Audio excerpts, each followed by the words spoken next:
Pasok tayo ng Nova Mall, guys. Tingnan natin kung anong meron doon sa loob.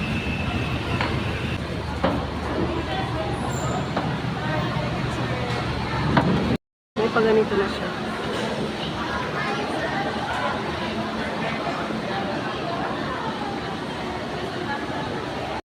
Tayo sa taas pa na meron. Ito yung view sa second floor, pinaka labas.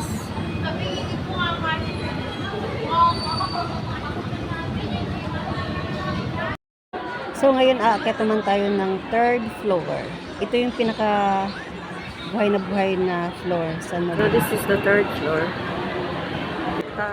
Food court ang makikita mo sa third floor. Ayan siya. Pwede kang umorder, then doon ka kumain sa labas. Maraming table sa may labas.